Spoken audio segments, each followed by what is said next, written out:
जय हिंद साथियों, स्वागत है आप सभी लोगों का एक बार फिर से आपके अपने चैनल जनकवि स्टडी हब में। आशा करता हूं कि आप सभी लोग अच्छे होंगे और बिल्कुल अच्छे से आप लोगों की प्रिपरेशन चल रही होगी। साथियों, अभी हम लोगों का एक बहुत महत्वपूर्ण सेशन चलने वाला है पॉलिटी का, और पॉलिटी के अंदर हम लोग पढ़ रहे हैं भारतीय शिक्षा का विकास व या यूं कहें कि भारत में अंग्रेजी शिक्षा का विकास।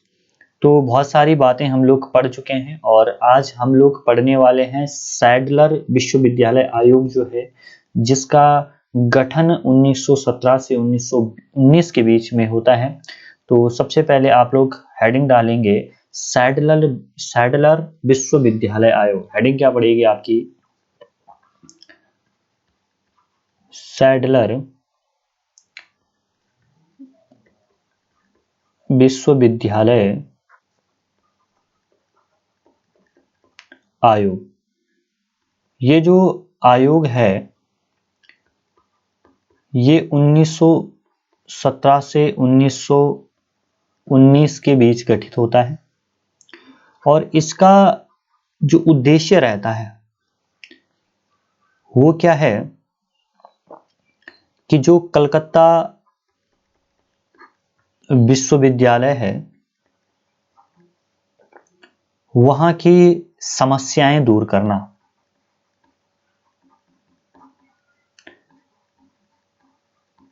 कलकत्ता विश्वविद्यालय जो है वहां की समस्याओं को दूर करना इसका मूल उद्देश्य रहता है। और इस सैडलर विश्वविद्यालय आयोग में जो अध्यक्ष रहते हैं वो होते हैं इंग्लैंड में जो विश्वविद्यालय है लीड्स, उसके उपकुलपति जो हैं वो इसमें अध्यक्ष रहते हैं। और इसमें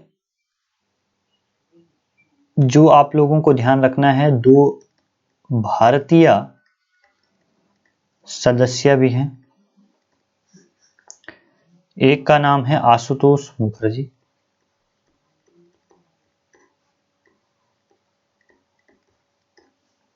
और एक का नाम है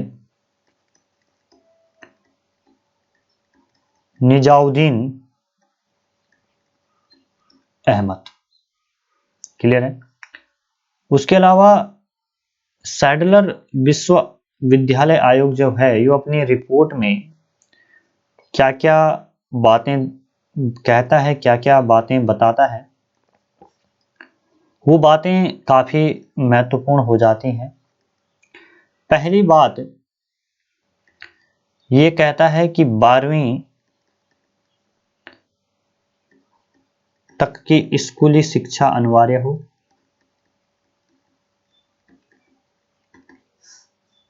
क्लियर है?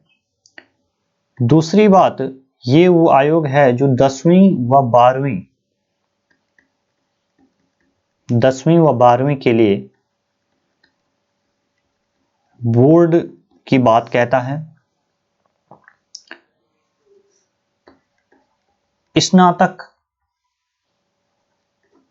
स्नातक का जो पाठ्यक्रम हो वो 3 साल का हो। क्लियर हो गई बात? और महिलाओं के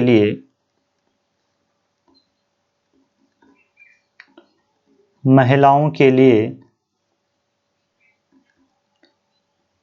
शिक्षा का क्या हो? प्रचार प्रसार हो। प्रचार प्रसार हो। तो हम लोग पढ़ रहे हैं, यहाँ पर आप लोगों के स्क्रीन पर है सैडलर विश्वविद्यालय आयोग के बारे में हम लोग पढ़ रहे हैं, क्या क्या बातें इसमें रहती है। इसका जो उद्देश्य है वो यही रहता है कि कलकत्ता विश्वविद्यालय की जो तत्कालीन समस्याएं हैं उनको दूर करना। ठीक है? लीड्स के जो कुलपति हैं वो कौन है? सैडलर है और यही इसके क्या है? अध्यक्ष भी हैं। इन्हीं के नाम पर ये जो आपकी आपका ये आयोग है ये अपनी रिपोर्ट तैयार करता है इनकी अध्यक्षता में। 1917 से 1919 के बीच की ये बात है। और इसमें दो भारतीय सदस्य भी रहते हैं, जिनका एक का नाम है आशुतोष मुखर्जी और दूसरे का नाम है निजामुद्दीन अहमद। इसमें जो महत्वपूर्ण बातें हैं वो ये सामने आती है इस रिपोर्ट में कि 12वीं तक की स्कूली शिक्षा हो और 10वीं व 12वीं के लिए बोर्ड की बात ये आयोग करता है पहली बार, और स्नातक का जो पाठ्यक्रम हो वो 3 साल का हो। ऐसी इस जो रिपोर्ट है सैडलर विश्वविद्यालय आयोग की, वो अपनी रिपोर्ट में कहता है। और महिलाओं के लिए शिक्षा के प्रचार प्रसार की ये क्या करते हैं, बात करते हैं। क्लियर है? इतनी बात आप लोगों को समझ में आ गई है? ठीक है, यहां तक कोई भी आप लोगों को दिक्कत नहीं होगी। अब देखिए, कुछ विश्वविद्यालय खोले जाते हैं और उन विश्वविद्यालय के नाम आप लोगों को लिखना है। कौन सा विश्वविद्यालय का गठन कब होता है, कब खोला जाता है, तो ये आप लोगों को पता होना चाहिए। तो सबसे पहले हम यहाँ पर लिख रहे हैं 1916। तो 1916 में स्थापना होती है मैसूर विश्वविद्यालय की, और 1916 में ही स्थापना होती है बनारस विश्वविद्यालय की। आपसे पूछा जाएगा कि बनारस विश्वविद्यालय की स्थापना कब होती है, जिसे आप आज के डेट में बीएचयू के नाम से जानते हैं, तो वो होती है 1916 में। 1917 आप लोगों को ध्यान रखना है, इसमें स्थापना होती है पटना विश्वविद्यालय की। ये सारी चीजें आप लोगों ने क्या करनी है, नोट करनी है भाई। उसके अलावा अगला आप लोगों ने लिखना है 1918 को स्थापना होती है उस्मानिया, जिसे आज की डेट में आप क्या कहते हैं, हैदराबाद विश्वविद्यालय कहते हैं, उसकी स्थापना होती है। उसके बाद 1920 में अलीगढ़ विश्वविद्यालय की स्थापना होती है, और 1921 में स्थापना होती है लखनऊ विश्वविद्यालय की। किसकी स्थापना होती है, लखनऊ विश्वविद्यालय की स्थापना होती है। क्लियर हो गई? इतनी बात आप लोगों को समझ में आ गई। अब देखिए, उसके बाद सीधा आप लोगों ने आना है 1919 का जो मॉन्टेग्यू चेम्सफोर्ड अधिनियम जो आता है, उसके अंदर शिक्षा के लिए क्या क्या बातें रहती है। तो इसमें पहली बार शिक्षा विभाग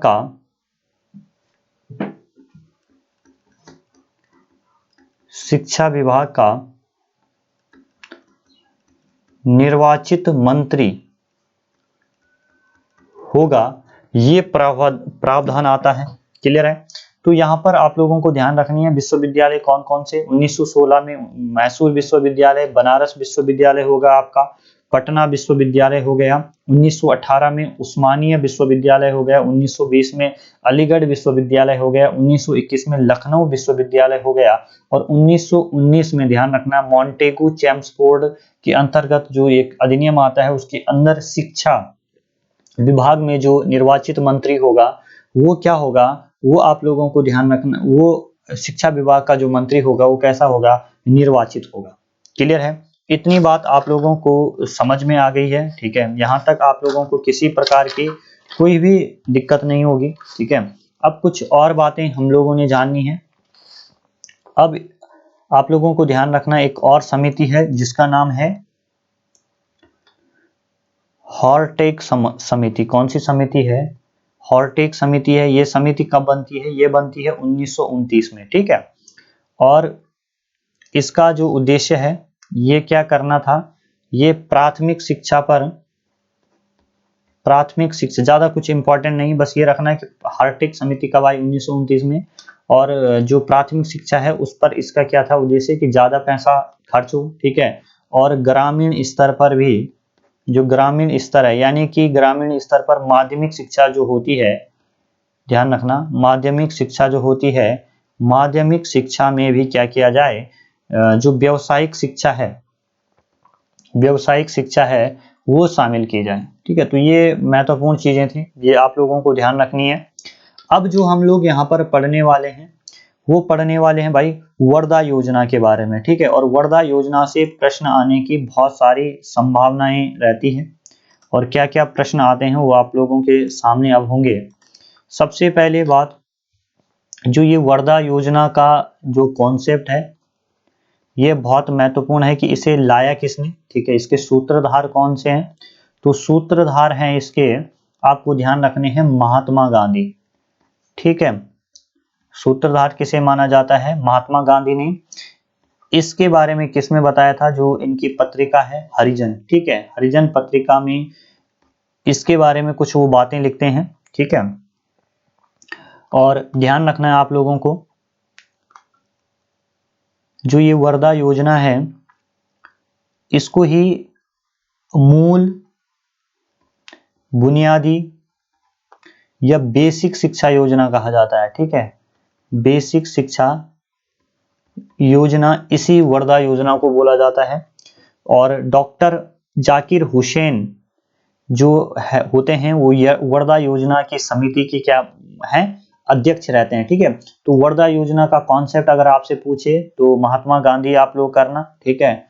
और किस लेख में, हरिजन पत्रिका की जो लेख है उसमें महात्मा गांधी ने इसका कॉन्सेप्ट दिया था, और क्या क्या बातें बोली थी, क्या क्या सिफारिशें थी इस आर्टिकल में जो महात्मा गांधी ने की थी, देखना।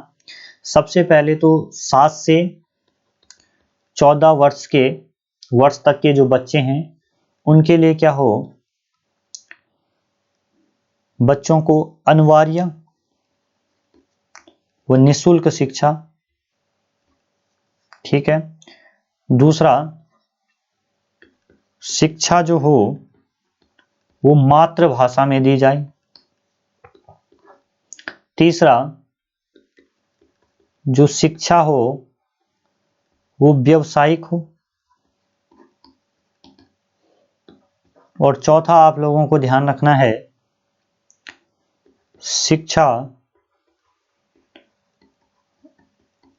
अभिरुचि के अनुसार भी हो। शिक्षा क्या हो, अभिरुचि के अनुसार भी हो।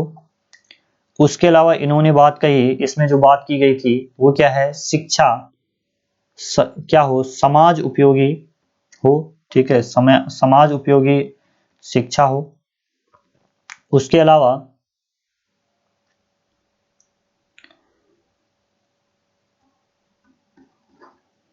हस्त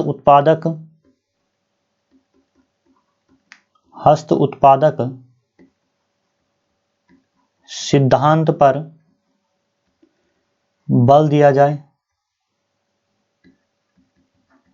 क्लियर है।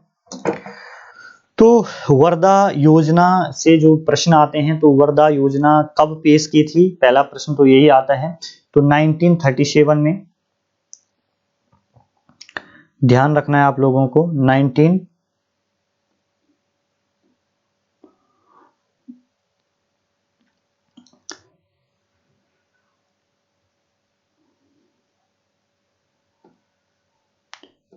कब की थी, 1937 में।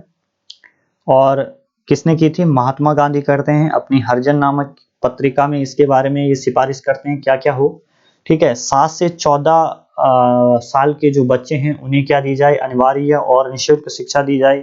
शिक्षा कैसी होनी चाहिए, शिक्षा मातृभाषा में होनी चाहिए। उसके अलावा शिक्षा व्यावसायिक होनी चाहिए, शिक्षा अभिरुचि के अनुसार होनी चाहिए। और उसके अलावा आप लोगों को ध्यान रखना है कि जो 5वीं बात है वो आप लोगों को ध्यान रखना है कि समाज उपयोगी शिक्षा होनी चाहिए और हस्त उत्पादक सिद्धांत पर बल दिया जाना चाहिए। ये सारी बातें क्या होती है, ये सारी बातें करते हैं आपके गांधी जी, ठीक है।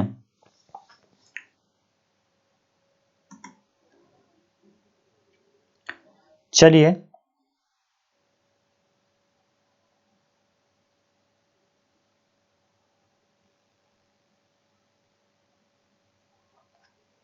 अब है 1944। अब आपसे जो प्रश्न पूछे जा सकते हैं, ठीक है, वो क्या है, आप लोगों को सिर्फ सन और याद रखना है। जो जितना आप लोगों के जो महत्वपूर्ण थे उनको मैंने पूरा डिटेल से बताया। अगर आपसे पूछा जाता है कि साजरनेट सरजरनेट योजना जो है ये कब आई, तो आपको एक सन याद रखना है, 1944। कब आती है, 1944। ठीक है, इसमें कोई ऐसी महत्वपूर्ण बातें नहीं है। ठीक है, बस प्राथमिक शिक्षा और माध्यमिक जो विद्यालय है उनके लिए यहाँ पर बात की गई है और कुछ नहीं की गई है। और इसमें बताया गया है कि देश में प्राथमिक और माध्यमिक विद्यालयों की क्या की जाए, स्थापना की जाए। ठीक है, और 6 से 11 वर्ष बच्चों के लिए अनिवार्य और निःशुल्क शिक्षा का प्रावधान किया जाए। बाकी इसमें कुछ भी ऐसा नहीं है। ठीक है, सब वही घिसी पिटी पुरानी बातें हैं। उसके सिर्फ ध्यान रखना आपको कि सार्वजनिक योजना कब आती है, 1944 में। उसके बाद आपका आता है राधा कृष्णन आयोग। राधा कृष्णन आयोग, तो इसके संदर्भ में आप लोगों को ध्यान रखना है, ये आयोग कब बनता है, 1948 में बनता है। और इसमें भी ज़्यादा इसमें दो चार बातें महत्वपूर्ण हैं, उन बातों को आप लोग देखिए। इसमें पहली बातें तो यही बोली जाती है कि 12 वर्ष की, ठीक है, 12 वर्ष बहुत इंपॉर्टेंट है, 12 वर्ष की स्कूली शिक्षा के बाद, ठीक है, 12 वर्ष की स्कूली शिक्षा के बाद लिख लेना आप लोग, क्या किया जाए, विश्वविद्यालय में प्रवेश हो। ठीक है, प्रवेश मिलेगा। दूसरी बात इसमें क्या महत्वपूर्ण है, दूसरी बात ये क्या है, शिक्षा सामान्य शिक्षा हो, संस्कारी शिक्षा हो। ठीक है, और आजीविका, तो क्या लिखना है, सामान्य शिक्षा, सामान्य प्लस संस्कारी प्लस आजीविका शिक्षा हो। कैसी शिक्षा हो, आजीविका शिक्षा हो। ये बात आप लोगों को ध्यान रखनी है। और टोटल स्कूलों में, स्कूल कॉलेज में 100 दिन 180 दिन की कम से कम पढ़ाई हो। ठीक है, उसके अलावा शिक्षा जो है, शिक्षा को किस सूची में रखा जाए, समवर्ती सूची में रखा जाए। किस सूची में रखा जाए, किस सूची का विषय हो, समवर्ती सूची का क्या है, विषय है शिक्षा। उसके अलावा विश्वविद्यालय की देखरेख के लिए, विश्वविद्यालय की देखरेख के लिए विश्वविद्यालय अनुदान की, ध्यान रखना, विश्वविद्यालय की देखरेख के लिए क्या हो, विश्वविद्यालय अनुदान आयोग का क्या हो, गठन हो। अनुदान आयोग का क्या हो, गठन हो। और ये गठन कब होता है, 1993। ठीक है, जिसे आप आज यूजीसी के नाम से जानते हैं। तो आपसे पूछा जाता है कि यूजीसी का गठन कब होता है, तो यूजीसी का गठन होता है 1953 में। ठीक है, तो ये सारे सिर्फ फैक्ट वाली चीजें, इसमें कुछ नहीं है ज्यादा। ठीक है, यहाँ से प्रश्न बनने की संभावनाएं थोड़ा सा कम है, एक आध प्रश्न बन सकता है यहाँ से। ठीक है, पर श्योरिटी नहीं है कि यहाँ से प्रश्न बने, पर आपको अपने नॉलेज के लिए सारी चीजें पता होनी चाहिए। ठीक है, राधा कृष्णन आयोग के बाद एक नया आयोग आता है जिसका नाम है कोठारी आयोग। ठीक है, कोठारी आयोग जो है इसकी स्थापना होती है 1964 में। कब होती है, 1964 में होती है। और कौन सी सरकार उस टाइम पे रहती है, उस टाइम पे रहती है नेहरू सरकार। ठीक है, नेहरू सरकार, क्लियर है। उसके अलावा आप लोगों को ध्यान रखना है राष्ट्रीय शिक्षा नीति, यहाँ पे बहुत, राष्ट्रीय शिक्षा नीति ये कब आती है, तो ये आती है आपका, एक आती है 1968 में। कब आती है, 1968 में। ठीक है, फिर आती है नवीन शिक्षा, ध्यान देना, शब्दों पे ध्यान देना, नवीन शिक्षा नीति। नवीन शिक्षा नीति पूछे तो ये आती है आपका 1986 में। कब आती है, 1986 में। और नई शिक्षा नीति पूछे, नई शिक्षा नीति, अब इसके अंदर क्या बातें हैं वो सब आप लोग देख लेना। ये आपके सिर्फ इतना पूछता है कि नई शिक्षा नीति कब आई। ठीक है, जितना मैं आप लोगों को लिखा रहा हूँ वही चीजें पूछी जाती है। नई शिक्षा नीति जो आई है वो आती है आपका कब, 2019 में। कब आती है? 2019 में। और किसके द्वारा? निशंक के द्वारा लाई जाती है। ठीक है, उस टाइम पर शिक्षा मंत्री कौन रहते हैं हमारे भारत के? निशंक रहते हैं। ठीक है, जिन्हें आप रमेश पोखरियाल के नाम से जानते हैं। तो इतनी बातें थी। ठीक है, अब जो हमारा कल से जो मतलब जो अगला लेक्चर आएगा हमारा, वो आएगा 1857 की क्रांति। ठीक है, तो इस 1857 की क्रांति को हम लोगों ने क्या करना है, बहुत डिटेल से पढ़ना है भाई कल की क्लास में। तो इसलिए आप लोग तैयार रहे, 2-3 दिन उसमें भी लगेंगे हमारे। ठीक है, 1857 की जो क्रांति है और जितनी बातें, ठीक है, थोड़ा छोटे छोटे लेक्चर मैं इसलिए देता हूँ कि आप लोग नोट्स बना पाए। ठीक है, क्योंकि एक क्लास हमारी रात को भी होती है, जो काई की होती है, जो होती है हमारी परीक्षा वाणी की। ठीक है, तो मिलते हैं कल की क्लास में। तब तक टाटा बाय बाय, जय हिंद जय भारत।